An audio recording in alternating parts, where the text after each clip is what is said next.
Now listen to this. If you're looking for something to do this afternoon and you fancy a nice walk, Chester way, then listen up.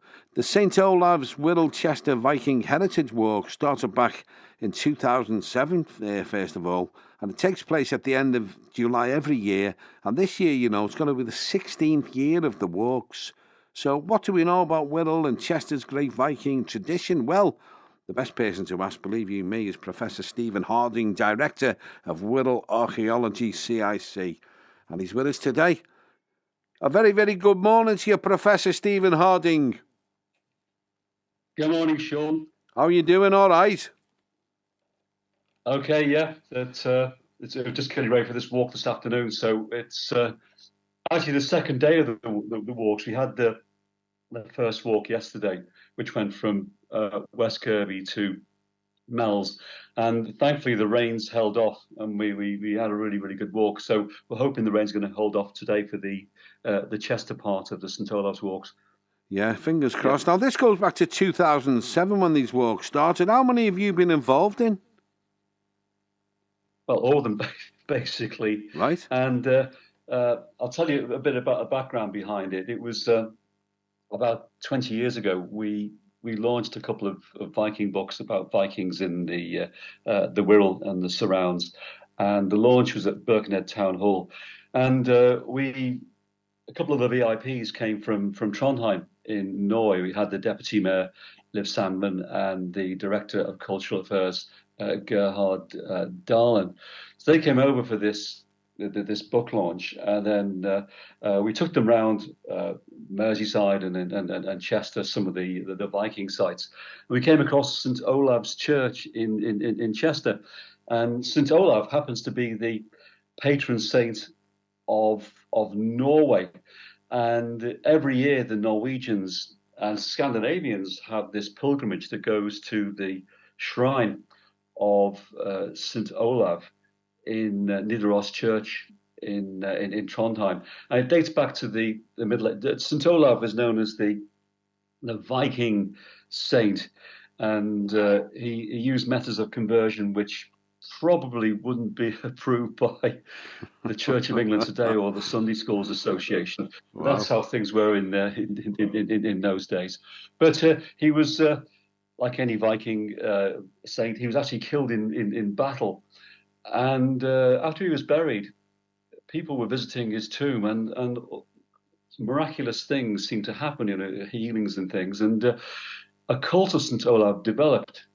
And to commemorate this, the Norwegians had this pilgrimage that came from all over Scandinavia, heading towards Trondheim every year on St Olav's Day, which is 29th of July, the date he died in battle in the year 1030. So they've had this walk for about 500 years, and it was stopped during the Reformation. Then about 20, 30 years ago, they decided to start this up again.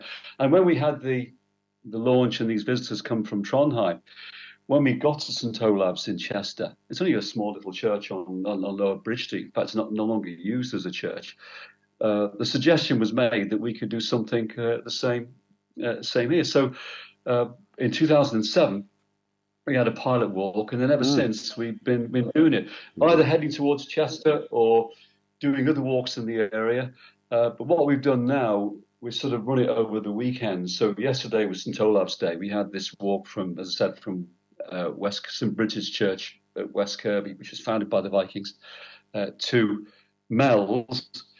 And then today we're having sort of the Chester leg of the walk, which is going to start at St John's Church on Vickers Lane and go through to St Olav's Church, and that starts at 2:00. Well, we think mostly of Chester as having Roman heritage, but of course, as you say, the Vikings came after that. Did they settle here for long? Well, that's right. When the Romans left Chester, I don't know, about 300 AD or something, it's sort of the city sort of went into sort of disrepair, and it was revived later on by the Anglo-Saxons. And then the Vikings came in, of course. They came into Wirral, and then later on they came into the Liverpool area and West Lancashire. And there was some sort of deal that was made between the Queen of the English, Queen Ethelfled, and the leader of the Norsemen, who were actually expelled from Ireland. They had the settlement in Dublin, but after a big battle, they were forced out of Ireland. And they came to Queen Ethelfled, and some sort of deal was made. We're not sure. Maybe been some romance involved. We don't know. But Ethelfled gave Ingermund and the Norsemen permission to settle in lands near Chester, and we know that to be the Wirral from all the Scandinavian place names and the archaeology and things like that, on condition that they settled peacefully.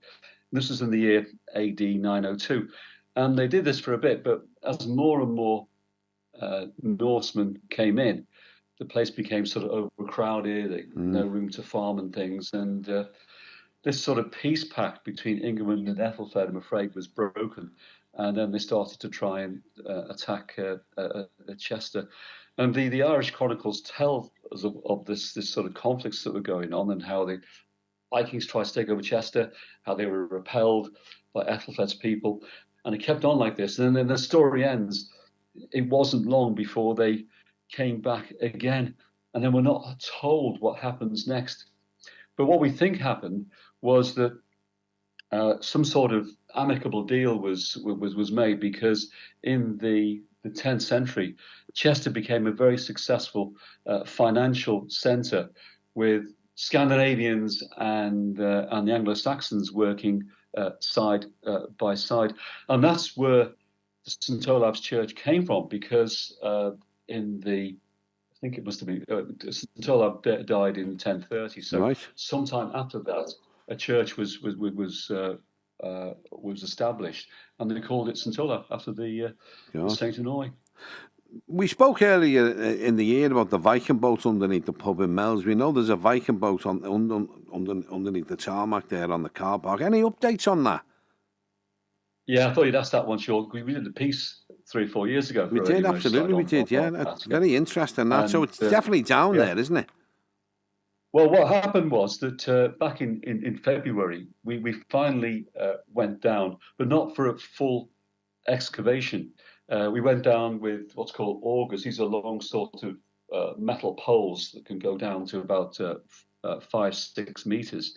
And then they can pick up material from under the ground, and then we can pick it up, and then we can analyze. So we had an idea where this boat was. I'm not sure it's Viking. It's got the right sort of structure from a sketch made in 1938 by working on the pub, that it might be Viking age. And it's deep enough to be that, but we weren't sure. So we decided to go down with these long poles called augers, and not very easy, because the plans of we've got for the boat were right at the front entrance, so we had to go down with the various angles to try and pick up some wood. But we did find wood fibre down there, which we've extracted. Now, it seems that the boat is no longer in very good condition. We were hoping it was going to be okay, actually, because it's buried in this stuff called blue clay, which is supposed to be a preservative. But we think that when workmen were working on the pub back in the 1930s, they must have disturbed the ground or something, and then bugs got in, and so we don't think the boat is in a terrific condition. It's not going to sail again, that's for sure. But we think we've got enough material now to get it dated and do other tests to see where it came from and things. But we've got to be very, very careful because of the delicate nature of the wood. That's why things are taking quite a long time to do the analysis. But we're hoping, next 2 or 3 months we should have an answer. Brilliant. For this mystery. Yeah. Well, it is a mystery, and it's an interesting one. We did the walk. Yeah. Say again. West Kirby to Meols. Yeah. That's why yesterday we did the first part of the St Olave's walks from West Kirby to Meols. When we got to Meols, we told the people who came on the walk about the the progress with the boat. Yeah. Wow, brilliant. So where can we meet today? Give us the details again, Stephen. Right. Well, it's St John's Church. We're starting at St John's Church, which is by Eastgate in the city, and it's been done in conjunction with a reenactment group called the Unknown Vikings, based at St John's Church. So they're going to do some reenactments and things, and they're going to actually lead the walk, which goes from St John's, starting at 2 o'clock. And then up to Eastgate, onto the city walls, right round and up through Lower Bridge Street and up to St Olav. So it's not a long walk. I mean, yesterday was the long walk. We had a 5 mile slog yesterday, but this is only about 1.5 miles or so. So it shouldn't take too long. So just we'll turn up, is it, Stephen? Yeah.